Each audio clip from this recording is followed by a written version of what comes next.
Success is the progressive realization of a worthy ideal. I'm going to show you how great I am.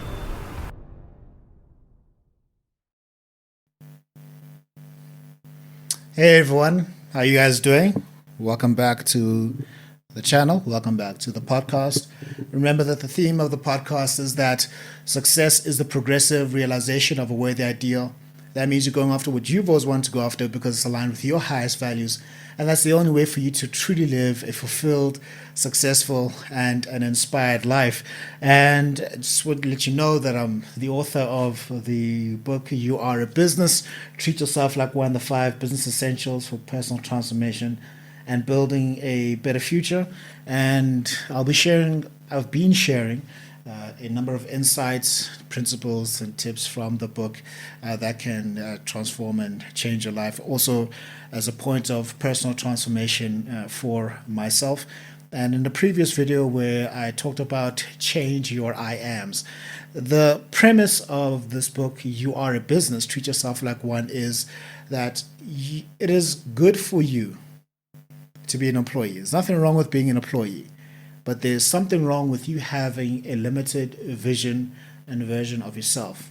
A change in mindset will lead to a change in behavior. And if you change your mindset to be, I'm not just an employee, don't say to yourself that I'm an accountant or a lawyer or a doctor or a computer programmer or an AI engineer. Those are all good things. But for you to adopt a higher level of responsibility for yourself, it is much better and more expedient, in my experience, for you to reframe your thinking and your identity to say, I am a business who provides marketing, accounting, AI services to the marketplace. Because if you do that, you innately adopt a higher responsibility for yourself and for your compensation and for how you interact and also how you show up at work and in the marketplace, because the people with the highest levels of responsibility and accountability, they treat themselves as entrepreneurs. A great speaker, Brian Tracy, also corroborates this, where he says the most performance-driven individuals are those people who treat themselves as their own business. And I want you to get to the point where you say, like Jay-Z, I'm not a businessman, I am a businessman. Let me handle my business. Dang. And today we're going to talk about something that's important, the concept of being in a position to own and control. Own and control. And a primary underlying theme is the words economic significance. Economic significance. Now, economic significance I first heard of this term economic significance when I was researching this book, and I came across the works of a great author and speaker, Dr. Claude Anderson, very revered in the United States African American community. And he said, economic significance is not about what opportunity or access you have. What determines your economic significance is what you own and control. And we define in this book economic significance as the position of having resources at command that allow you to make and enforce economic decisions, such as the allocation of resources, wealth, power, and privileges. Now, let's go into what own and control is, right? Now, ownership is the act, state, or exclusive right to possess something. I'll say that again. Ownership is the act, state, or exclusive right to possess something. And control is the power to influence or direct people's behavior or the course of events. Now, if you're not in a position of owning and controlling resources, wealth, and power, you are constantly going to be undermined in society. Now, this is not talking about your worth as a human being. This is not talking about your worth to your family. It's not talking about your worth to the church. You can be a great person, a loved person, but we're talking about exclusively the state of economics. And most people live in a state of not owning or controlling anything. The most powerful people that I've researched and read after and interacted with, they always have a lot of agency. They always are in a position where they can own and control resources, wealth, power, and privileges. And let's look at it in the realm of renting and owning. Now, if you are in a rental, you only have certain amount of ownership and control. There's certain things that you can and cannot do. There are certain curfews that are set. There are certain parameters that you can operate in. However, if you own a property, you can paint the walls whatever color you like. You can set the curfew whatever it is you like. If you say this chair is going to be pink, I own it, I control it. It is what it's going to be. I can put the speakers wherever. I can have pets and dogs in the house. It doesn't matter, because as long as I own and control the property within the confines of the law, there are certain things that I can do that I wouldn't be able to do if I was just merely renting. Now, in order for us to have a mindset shift, we need to understand what economic significance actually is. For you to know what something is, you need to first know what it is not. Oh, that was quite profound. I think that was quite profound. For you to know what something is, you need to first know what it is not. So let's go into what economic significance is not. First and foremost, economic significance has got nothing to do with access. Economic significance is not access. Now, access is your ability to approach or to enter a place. Just because you have access to a commodity, just because you have access to a place, just because you have access to social circles, it does not solidify your economic significance.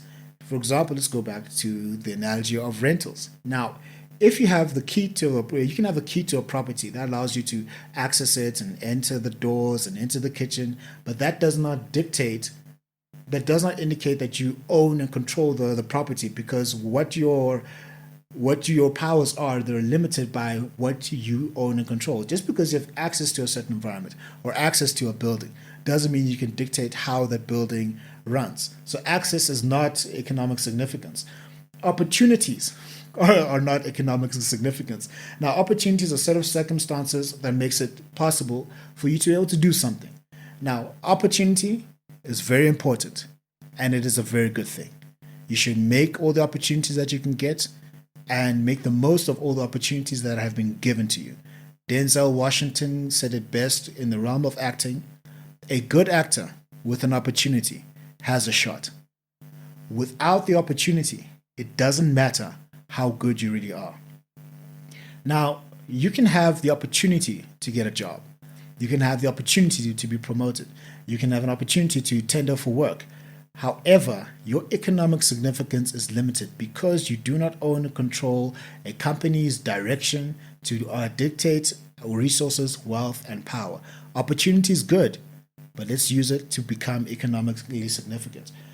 Another thing that economic significance is not is rights. This is a massive one.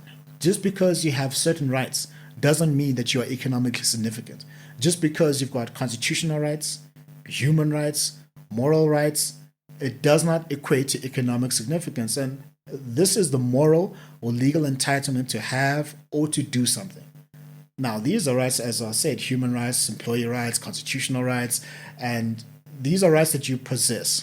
And hear me quite very clearly. All of these rights should be protected. All of these rights should be maintained. However, they do not dictate your economic significance.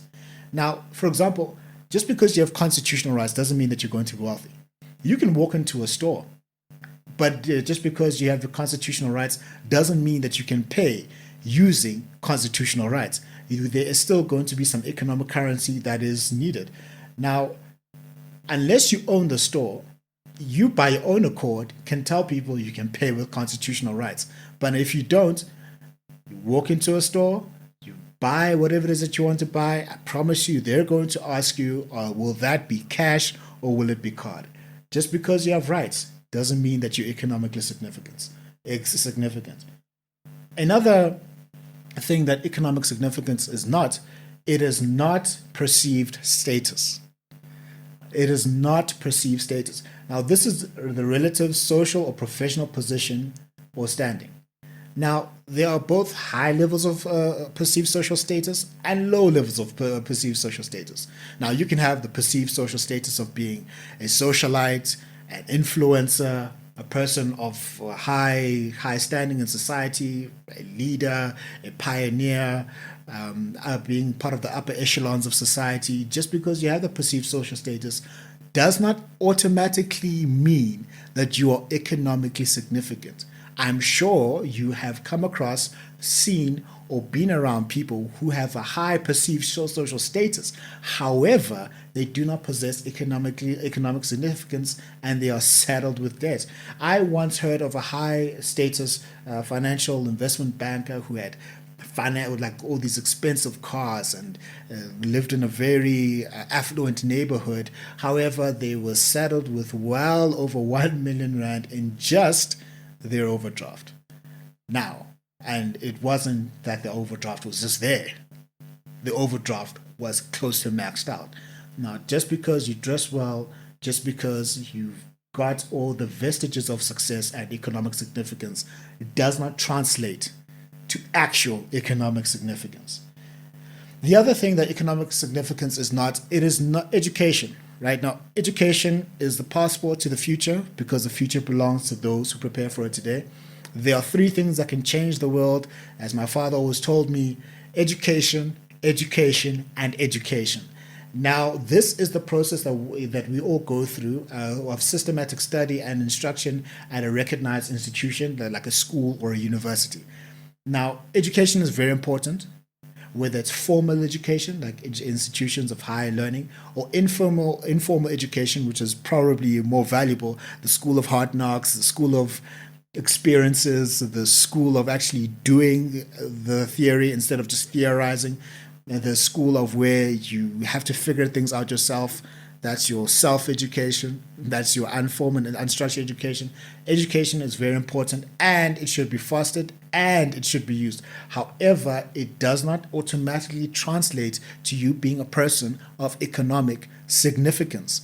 There are many people who've got 50 million degrees. Well, not 50 million degrees. They've got more degrees than a thermometer. They've got doctorate degrees in this field and master degrees in this field, but some of them cannot master real life skills. Why? Because the systematic instructional study that they engaged in did not allow them to be in a position of economic significance. And there are many people who are business owners who don't have the traditional form of education, but they are highly economic significance because they were able to parlay their education into economic significance. Education is an opportunity and a gateway to economic significance, but it does not automatically translate to you being economically significant, right? Now, I ran a personal experiment.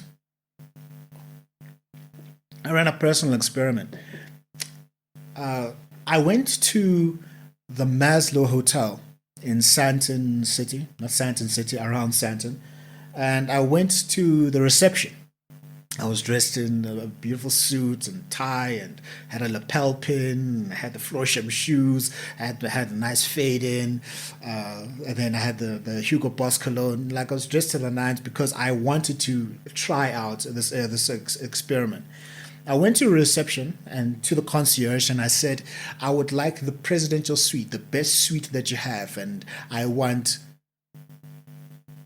room service every other hour. I want your best champagnes, and I want your best meals. I want your filet mignons. I want the absolute best that you can provide for me.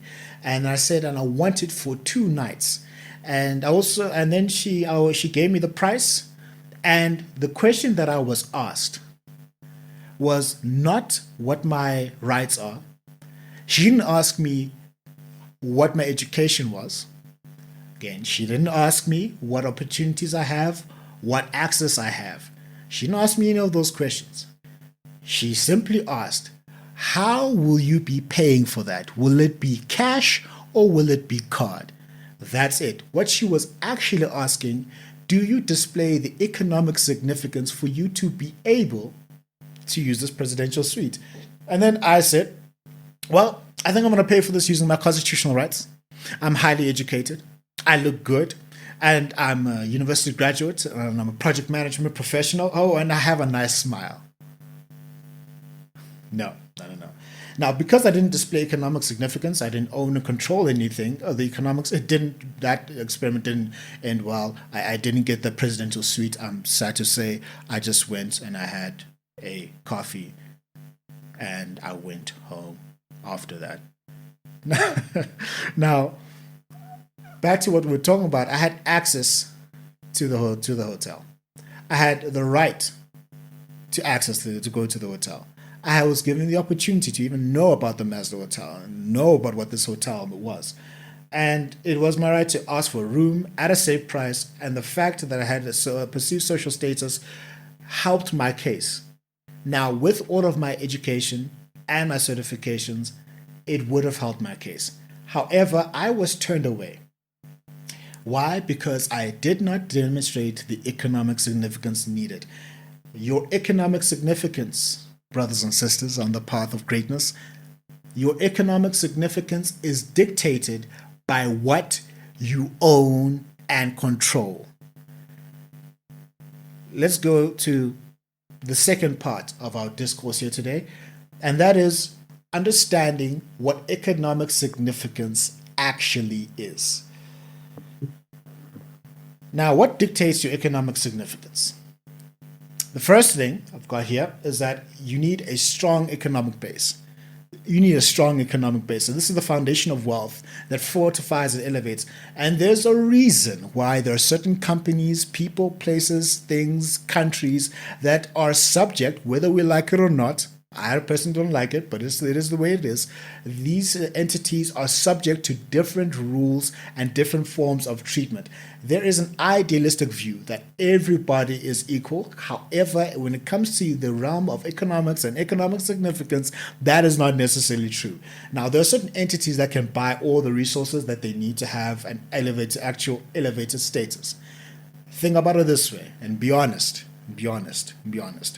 When a person who you know is on the Fortune 500 list and is in close proximity to prominent figures of the day, it will be quite difficult for you to turn them away and quite difficult to treat them unfairly, knowing that they have economic significance because they have a strong economic base, and the scripture does say it that money answers all things.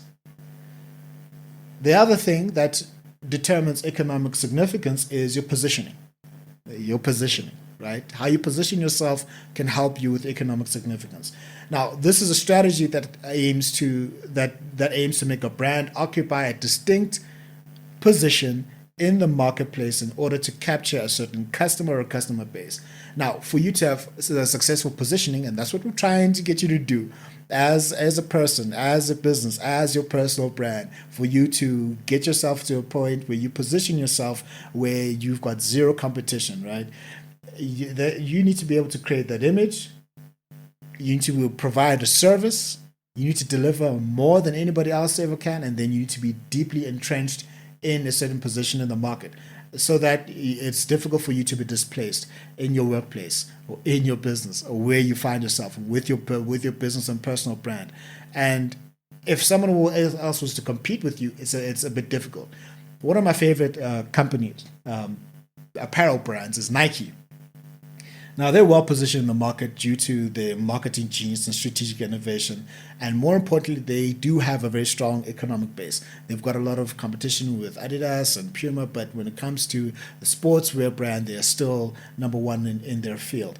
And it is very difficult for anybody to completely unseat them right here, right now. Shout out to Phil Knight. You better read that book, Shoe Dog. It's quite an inspiring story what he's able to do with Nike. I should actually get him on the podcast. Actually, I want to get somebody get me Phil Knight, please. Can you get me Phil Knight? Yeah, give me Phil Knight. I want Phil Knight. Yeah, give me Phil Knight. Let's do that. Now, once you own and control, you can position yourself in such a way that in the market where it will be difficult for you to be unseated. There's a book that you should read as part of the research for this book. It's called The Blue Ocean Strategy. Look at it, it will change your life. Another thing that allows you to have strong economic significance is your offering. Now, this is your product or service that you offer to your customers and your clients. And if it is of a superior quality and of a superior value, it will help you to become economically significant. The other thing is pricing. Now, this is the process where you set the price at which you are going to sell your services and your offering. And once you get to a point of owning and controlling, you can set the price that you wish within the confines of the law. Please, comrades, we want to be very, very legal in what it is that we're doing. That you can set the price that you wish to charge because you are in a unique position to do so. Now, let's talk about power. Let's talk about power. Now, power can help you in economic significance, and this is the capacity to be able to direct or influence the behaviors of others or the course of events. Now, power, I did some research on this, comes from the Latin word called potere, which means to be able. So when you are in a position of owning and controlling, that means you are able to do business. You are able to do what you want, when you want, however you want it, of course, within the confines of the law. And because those people who are in power control resources, wealth, and power. And Dr. Jordan B. Peterson once said that competence is power. Competence means to be able. So if you are highly skilled in something that the marketplace wants and values, then you're putting yourself in a position to be economically significant because you have power. Then next we have competitiveness. Competitiveness. This is being able to, the quality of being better or as good as your competition. John D. Rockefeller, he's a titan. There's a book of his that was penned called The Titan, or telling his story. Very fascinating. And also you should check out his documentary on Magnates Media. Amazing channel. You should check it out. He said, and while this is quite Machiavellian, he said, competition is a sin. He said competition is a sin. Now, in the realm of business, in the realm of the marketplace, you being an employee, remember you're a business who sells services to the marketplace, do not ever aim to compete. That's what a business mentor told me. Like, do not aim to compete. Now, if you study Economics 101, there is a state in the market that's called, if I'm not mistaken, it's called perfect competition. And that is when you've got so many competitors in a certain industry who are set a certain price whereby their profit margin is zero, where you make zero profit. Now, for you who wants to be economically significant, why would you want to be in a position where you've got perfect competition, where you're not making any margin? The best thing that you can do is to separate yourself so far from any one of your competitors, carve out a unique selling proposition for yourself and your own personal brand, so that when they think about one thing, they think about you and think about you specifically. And so that means that you have avoided your competition. Again, look at read the Blue Ocean Strategy, and you put yourself in a position where you are not competing with anybody else, but you're competing with yourself in the industry that you are in. So having less competition allows you to be more economically significant and to be in a position where you own and control resources, wealth, and power. One of the reasons why I penned this book is because I saw a problem and I wasn't really happy about this problem. And this problem was in the marketplace, in the workplace, with artists, with singers, rappers, dancers, entertainers, DJs, accountants, auditors, project management professionals. There's this one word that kept on coming up over and over, and that was exploitation. Exploitation. Now, how many times have you ever heard of business starters, venture capitalists, founders of startups, recording artists, creators, employees, and those with a lot of economic potential live in a life of exploitation without compensation? And they live their lives being held as economic hostages. the reason they found themselves in a position of being exploited, not being paid what they're worth, being overworked and underpaid, being passed over for promotions and for work and for client work and for tenders, is because their mindset was not 100% correct. They had the mindset that they didn't have this mindset that we're trying to inculcate here. They didn't have the mindset to say, I am my own business and I will be economically significant by working to own and control at the largest scale possible. Thing about Jay-Z, I said in the previous video. Jay-Z, think about a rapper. Let's go back. The thing about a rapper, you can have a person who decides that they want to be a rapper. They will just rely on their talent. They're very good with their talent.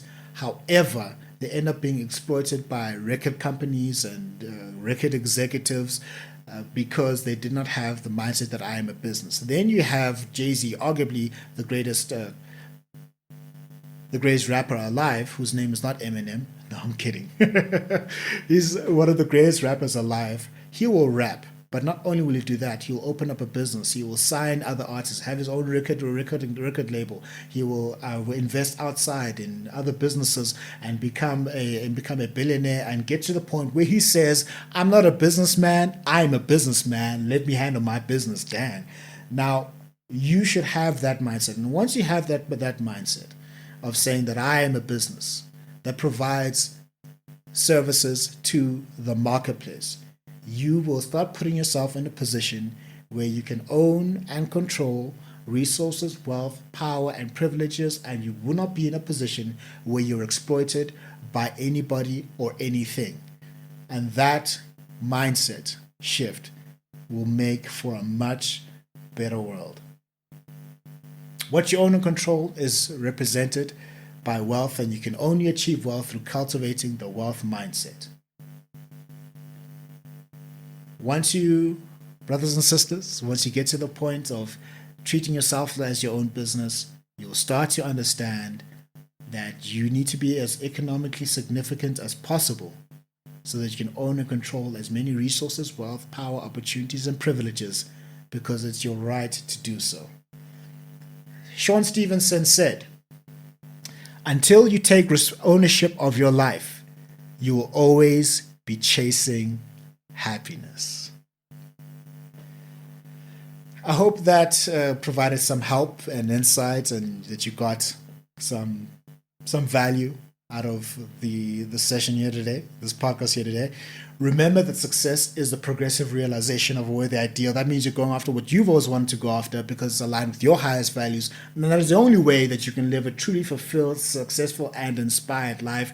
Now, you need to make sure that you go out there, treat yourself as your own business, change your I ams, understand what economic significance is, understand what economic significance is not, make yourself as valuable to the marketplace, be very good at what you do, be a very good person, and more importantly, change your mindset.